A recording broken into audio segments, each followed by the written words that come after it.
Hello everyone, easy nursing classes में आपका स्वागत है। तो आज की क्लास में हम डिस्कस करेंगे इलेक्ट्रोलाइट इम्बैलेंस के बारे में। तो इलेक्ट्रोलाइट इम्बैलेंस में हमारा आता है sodium imbalance, potassium imbalance, calcium imbalance, magnesium और फॉस्फेट। तो आज की क्लास में हम डिस्कस करेंगे सोडियम इम्बैलेंस के बारे में। तो सोडियम अगर इम्बैलेंस हो जाता है that is called hyponatremia and hypernatremia. जो नॉर्मल लेवल होता है सोडियम का ब्लड में that is 135 to 145 milliequivalent per litre. That is the normal level of sodium in the blood. Blood के अंदर अगर sodium 135 milliequivalent per litre से कम हो जाता है तो दैट इज कॉल्ड हाइपोनेट्रीमिया। और अगर सोडियम का लेवल है वो ज्यादा हो जाता है 145 मिली इक्वलेंट पर लीटर से, तो द कंडीशन इज कॉल्ड हाइपरनेट्रीमिया। तो पहले हाइपोनेट्रीमिया के बारे में हम डिस्कस करेंगे कि हाइपोनेट्रीमिया के क्या क्या कॉजेज होते हैं। उसके बाद हम डिस्कस करेंगे हाइपरनेट्रीमिया के बारे में। तो कॉजेज का देखें तो सोडियम का लेवल बॉडी के अंदर क्यों कम होगा? Increase sodium excretion. अगर सोडियम का एक्सक्रेशन जो है वो बॉडी से ज्यादा एक्सक्रेट हो रहा है सोडियम, तो जो क्या कॉज करेगा? हाइपोनेट्रीमिया कॉज करेगा। एक्सेसिव डाइफोरेसिस। एक्सेसिव डाइफोरेसिस का मतलब होता है अगर स्वेटिंग ज्यादा हो रही है तो उस कंडीशन में भी क्या होगा, जो सोडियम है उसका लॉस ज्यादा होगा वाटर के साथ, और that also cause the hyponatraemia. Wound drainage है, कोई वूंड है उससे ड्रेनेज निकल रहा है, क्योंकि जो ड्रेनेज निकल रहा है वूंड से वो भी क्या होता है, उसमें जो होता है वो सोडियम का लेवल ज्यादा होता है, तो वो कंडीशन भी क्या कॉज करेगी? हाइपोनेट्रीमिया। वॉमिटिंग कर रहा है पेशेंट तो उसमें भी सोडियम लॉस होगा, हाइपोनेट्रीमिया होगा। डायरिया है पेशेंट को, that also cause hyponatraemia. Kidney disease है, किडनी है जो है वो एब्जॉर्ब नहीं हो रहा सोडियम बॉडी के अंदर, किडनी के अंदर, और सारा का सारा बाहर एक्सक्रीट कर रही है किडनी, तो that also cause the hyponatraemia. उसके बाद आता है increase secretion of hormone aldosterone. जो एल्डोस्टेरोन होता है the hormone that is secreted by the adrenal gland that is present on the kidney. तो एड्रिनल ग्लैंड जो एल्डोस्टेरोन सिक्रेट करती है, ये क्या करता है? जो एल्डोस्टेरोन है it increase the absorption of sodium in the blood. Sodium के एब्जॉर्प्शन को इंक्रीज कर देता है। तो एल्डोस्टेरोन का सिक्रेशन अगर कम होगा तो सोडियम भी जो है वो ब्लड के अंदर जो है एब्जॉर्ब नहीं होगा, और कंडीशन क्या होगी? हाइपोनेट्रीमिया कॉज करेगी। उसके बाद आता है इनएडिक्वेट intake of sodium in the diet. हम डाइट में ही सोडियम कम ले रहे हैं तो that also cause hyponatraemia. Excessive intake of hypotonic fluid.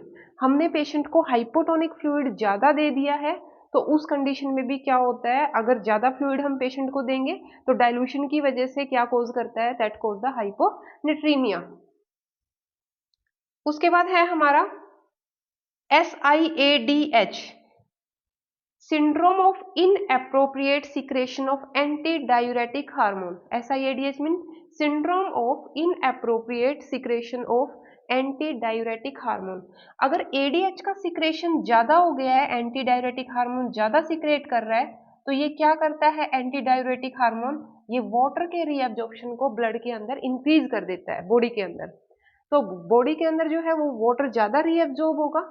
तो अगर वाटर ज्यादा रीअब्जॉर्ब होगा तो क्या होगा? डाइल्यूशन होगा, और डाइल्यूशन होगा तो क्या होगा? जो इलेक्ट्रोलाइट्स हैं वो कम हो जाएंगे। फ्लूइड जितना ज्यादा बॉडी के अंदर होगा, इलेक्ट्रोलाइट्स का डाइल्यूशन की वजह से इलेक्ट्रोलाइट्स हैं वो कम हो जाएंगी।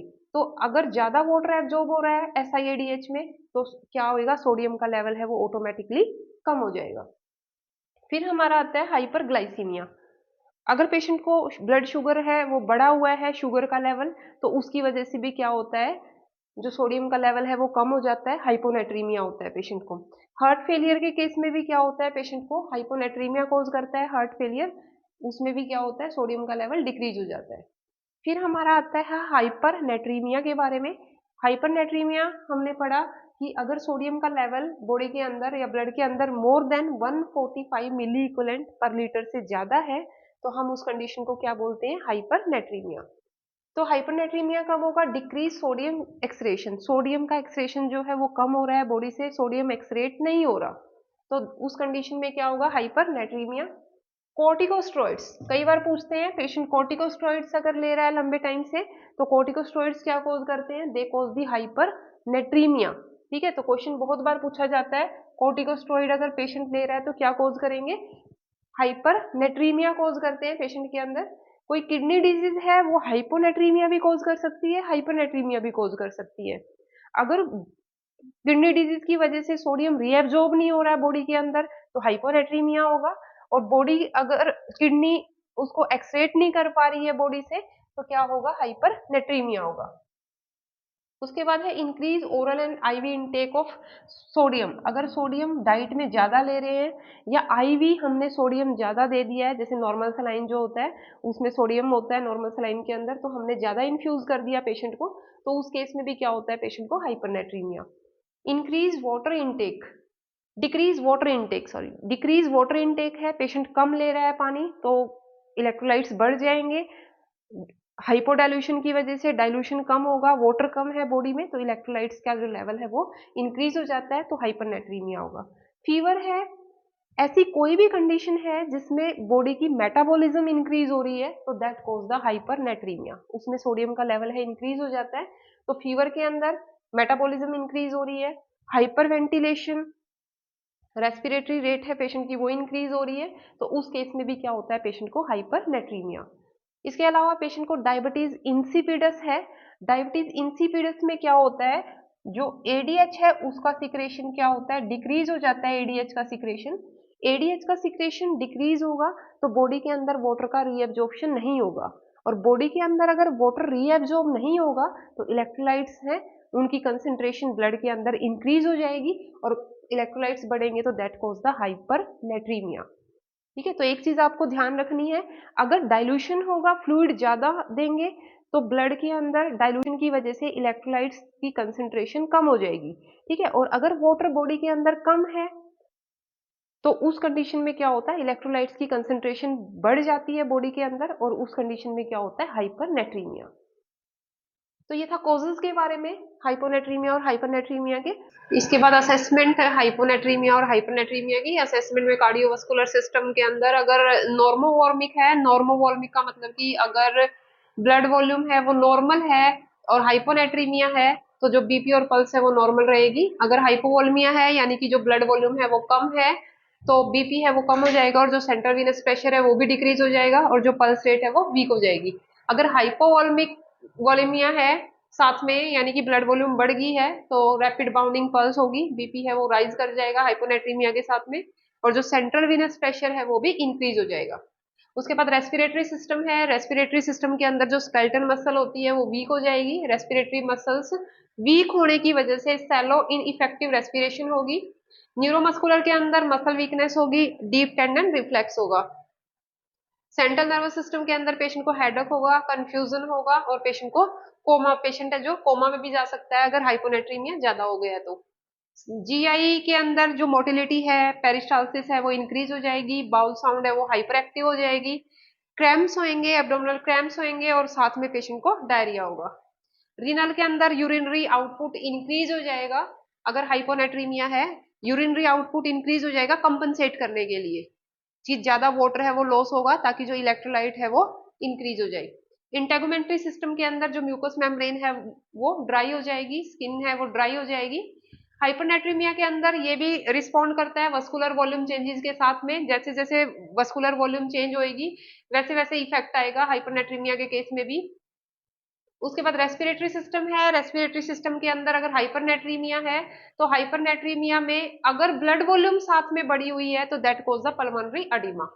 न्यूरोमस्कुलर में अगर अर्ली हाइपरनेट्रीमिया हो रखा है तो इरेगुलर मसल कॉन्ट्रेक्शन होएगी, स्केलेटल मसल है वो वीक हो जाएगी और डीप टेंडन रिफ्लेक्स है वो डिमिनिश हो जाएगा, कम हो जाएगा या फिर बिल्कुल ही एब्सेंट हो जाएगा। सेंट्रल नर्वस सिस्टम के अंदर हम देखें तो सेरिब्रल फंक्शन है वो अल्टर हो जाएंगे, पेशेंट को हेडेक फील होगा, कंफ्यूजन फील होगा और पेशेंट को कोमा में भी जा सकता है। जीआई के अंदर मोटिलिटी रेट है वो डिक्रीज हो जाएगी और हाइपोएक्टिव बाउल साउंड है वो कम सुनाई देगी। रीनल सिस्टम के अंदर यूरिनरी आउटपुट कम हो जाएगा ताकि जो वाटर है वो बॉडी के अंदर इंक्रीज हो जाए और जो हाइपरनेट्रीमिया हो रखा है, सोडियम का लेवल बढ़ा हुआ है तो उसको डाइल्यूट करके कम किया जा सके। स्किन है वो ड्राई और फ्लश स्किन होगी। यहाँ पे जो इम्पोर्टेंट है, अगर हाइपरनेट्रीमिया है तो इतना ज्यादा इफेक्ट नहीं है, हमने पढ़ा था हाइपरकैलेमिया के अंदर पढ़ा था हमने कि हार्ट के ऊपर हाइपरकैलेमिया का इफेक्ट बहुत ही ज्यादा होता है। अगर पोटेशियम का लेवल बढ़ जाता है तो it can cause the डिसरिथमिया, it can cause the cardiac arrest. लेकिन जो हाइपरनेट्रीमिया है उसका जो होता है वो हार्ट के ऊपर एज इट इज कोई इफेक्ट नहीं होता है। इसका सेरिब्रल फंक्शंस पे इसका इफेक्ट ज्यादा होता है। जो सेरिब्रल फंक्शंस होते हैं, अगर हाइपरनेट्रीमिया हो गया है तो सेरिब्रल फंक्शंस हैं वो सारे के सारे अल्टर हो जाते हैं। ठीक है, तो ये थी असेसमेंट हाइपोनेट्रीमिया और हाइपरनेट्रीमिया के बारे में कि हम सिस्टम वाइज इसको कैसे असेस करेंगे। उसके बाद आता है इसका इंटरवेंशन है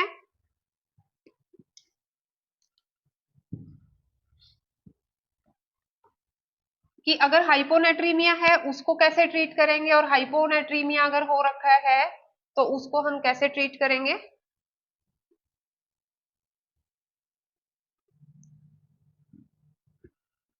सबसे पहले अगर हाइपोनेट्रीमिया है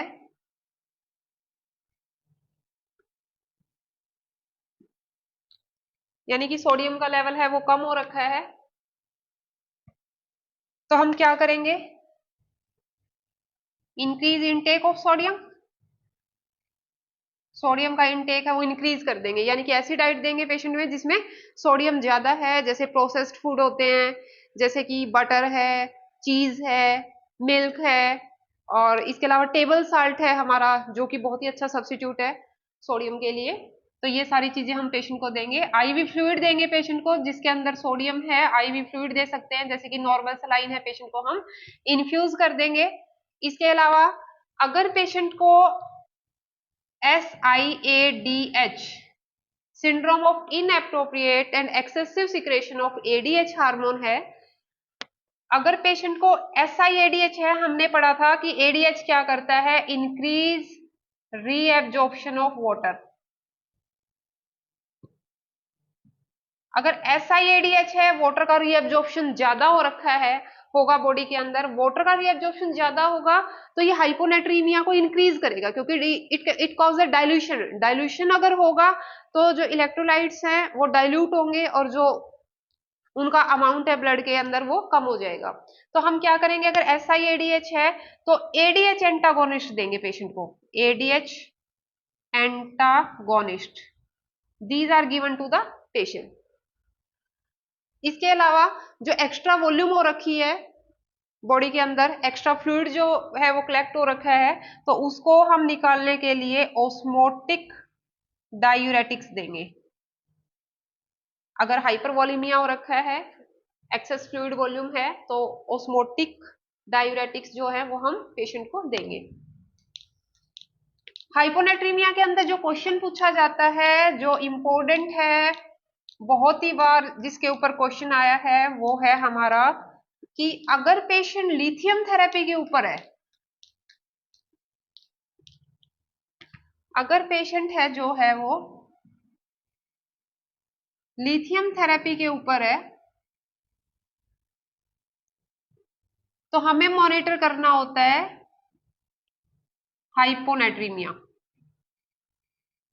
हमें जो पेशेंट है उसका डेली हम उसका सोडियम का लेवल करवाएंगे, क्योंकि अगर पेशेंट को हाइपोनेट्रीमिया हो जाता है और पेशेंट लिथियम थेरेपी के ऊपर है तो it can cause lithium toxicity. बहुत ही इंपॉर्टेंट है, बहुत बार पूछा गया है कि कोई पेशेंट अगर लिथियम थेरेपी के ऊपर है तो आप क्या मॉनिटर करोगे, या फिर कौन सा जो इलेक्ट्रोलाइट्स है लिथियम टॉक्सिसिटी कॉज करेगा। तो लिथियम थेरेपी के ऊपर अगर पेशेंट है तो हाइपोनेट्रीमिया को हमें मॉनिटर करना होता है। अगर पेशेंट को हाइपोनेट्रीमिया हो जाता है तो हमें पेशेंट को लिथियम टॉक्सिसिटी होगी, तो इसीलिए हमें मॉनिटर करना होता है कि जो सोडियम का लेवल है बॉडी के अंदर वो नॉर्मल रेंज में रहे। ठीक है, तो ये था हाइपोनेट्रीमिया के बारे में। उसके बाद है हाइपरनेट्रीमिया। अगर हाइपरनेट्रीमिया हो जाता है फिर हम क्या करेंगे,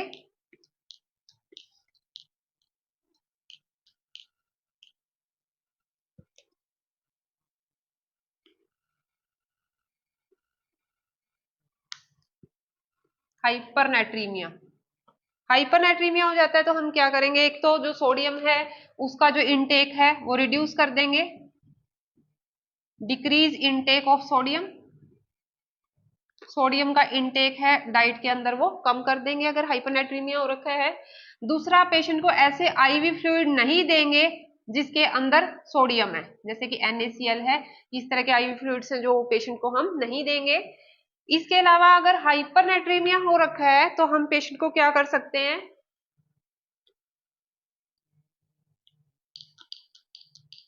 क्या करेंगे पेशेंट को, अगर हाइपरनेट्रीमिया अगर हो रखा है पेशेंट को, तो हम क्या करेंगे, ज्यादा से ज्यादा जो है सोडियम है वो बॉडी से बाहर निकल जाए, तो उसके लिए क्या करेंगे, पेशेंट को डायूरेटिक्स दे सकते हैं। जैसे कि पेशेंट को अगर डायूरेटिक्स हम देंगे तो डायूरेटिक्स क्या करता होता है, it increase the excretion of sodium, sodium के एक्सक्रेशन को ये इंक्रीज कर देता है। तो हम डायूरेटिक्स दे सकते हैं अगर हाइपरनेट्रीमिया हो रखा है, तो एक्स्ट्रा जो बॉडी के अंदर सोडियम है वो वाटर के साथ बॉडी से एक्सक्रेट हो जाएगा। ठीक है, तो ये था हमारा हाइपोनेट्रीमिया और हाइपरनेट्रीमिया के बारे में। बहुत बार क्वेश्चन पूछा जाता है। इलेक्ट्रोलाइट्स बहुत ही इंपॉर्टेंट है, 2 से 3 क्वेश्चन जो होते हैं वो इलेक्ट्रोलाइट्स से आने ही आने हैं, तो आप इलेक्ट्रोलाइट्स के बारे में अच्छे से पढ़ोगे। फिर भी अगर कोई आपका डाउट है तो आप मैसेज कर सकते हो, पूछ सकते हो। ठीक है, थैंक यू वेरी मच।